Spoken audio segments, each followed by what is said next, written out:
আলাইকুম। আমি আজকে ইলিশ মাছ রান্না করব কচুরমুখী দিয়ে। ভালো আটকে গেছে একটা সুরমা, একটা হৃদয়, একটা ভোর, একটা বাপের দেখুন। আসসালামু আলাইকুম। আমি এখন ইলিশ মাছ রান্না করব কচুরমুখী দিয়ে।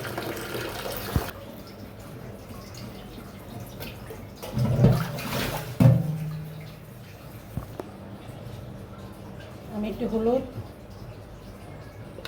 দিব,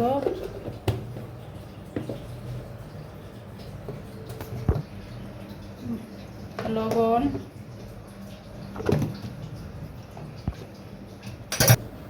খাঁটি মরিচের গুঁড়া দিব, মরিচের ভাঙানো গুঁড়ো, খাঁটি হলুদ মরিচের গুঁড়া দিব। এখন আমি মাছটা ম্যারিনেট করে রেখে দেব 5 মিনিটের জন্য, মশলাটা ভিতরে ঢোকার জন্য।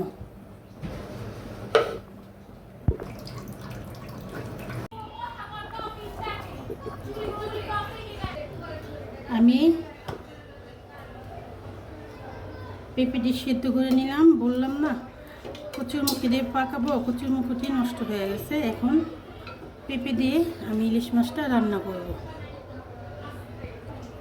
এখন আমি তেলটা ঢেলে দেব। আমি সরষের তেল দিয়ে মাছ ভাজি। সরষের তেল আমি সবচেয়ে বেশি খাই, সয়াবিন তেলের থেকে সরষের তেলটা বেশি খাই, আমার ভালো লাগে সরষের তেলটা।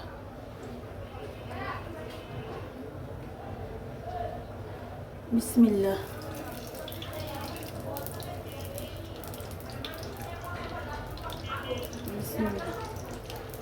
মাছটি ম্যারিনেট করে দিয়ে দিয়েছিলাম, ইলিশ মাছটি লবণ ভিজার জন্য। এখন আমি ভেজে নেব।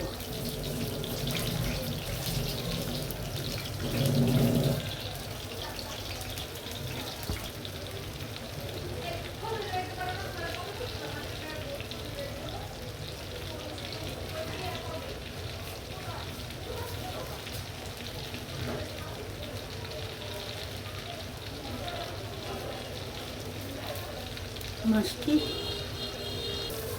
এখন আমি মাছটি উল্টে নেব ভালো করে। ইলিশ মাছ সবার প্রিয়,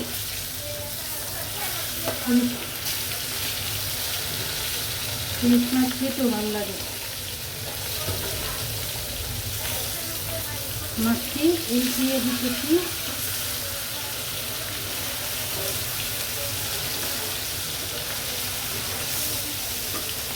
আমি কচুরমুখী দিয়ে রান্না করতে চেয়েছিলাম, কচুরমুখীটি নষ্ট হয়ে গেছে। এখন আমি পেঁপে দিয়ে রান্না করব।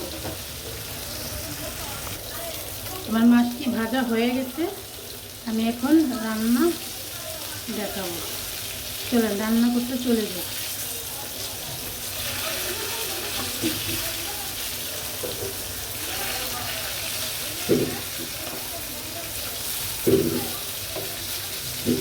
ইলিশ মাছ ভাজলে খুব সুন্দর ঘেরান, অনেক ঘেরান ছিল, ভালো লাগে ঘেরানটা।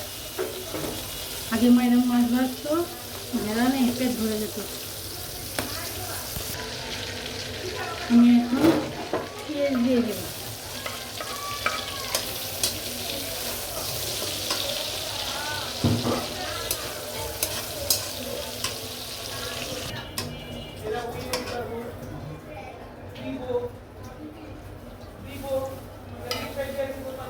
এখন আমি মশলাটা দিয়ে দেব।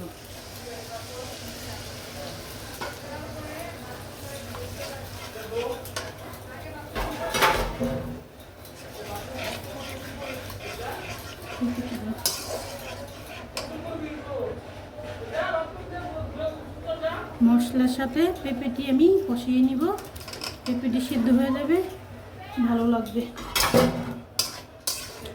মশলার সাথে আমি পেঁপেটি কষিয়ে নিব। মশলার সাথে পেঁপেটি কষিয়ে নিতেছি, পেঁপেও কষানো হবে, মশলাটাও কষানো হয়ে যাবে।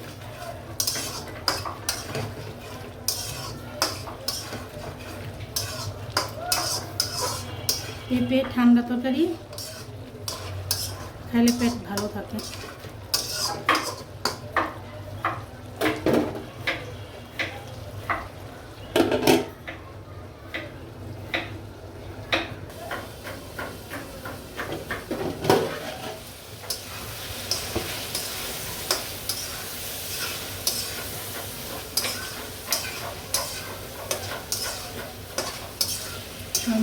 পেঁপেটি কষানো হয়ে গেছে, আমি এখন পানি দিয়ে দিব। পেঁপেটি কষানো হয়ে গেছে আমার। পেঁপের থেকে এই ছেড়ে গেছে, তেল ছেড়ে গেছে, দেখেন কত সুন্দর দেখা যাচ্ছে।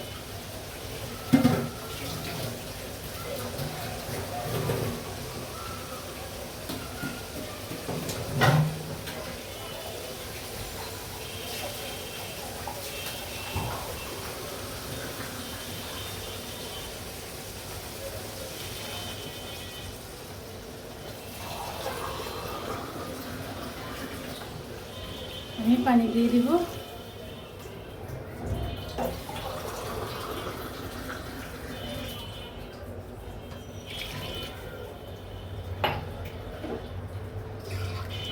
বলক আসলে মাছ দিব।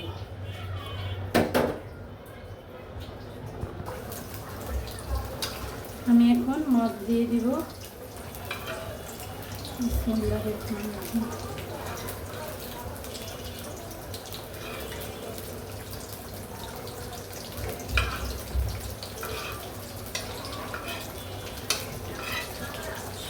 মাছটি দিয়ে দিলাম।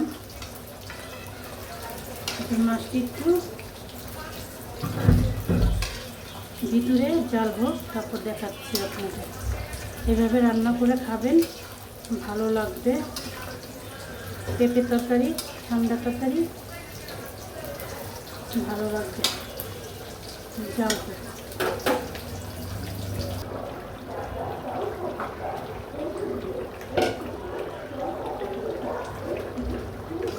তরকারিটা হয়ে গেছে।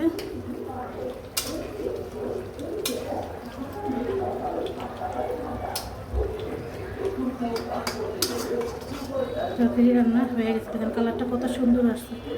আসসালামু আলাইকুম, আল্লাহ হাফেজ।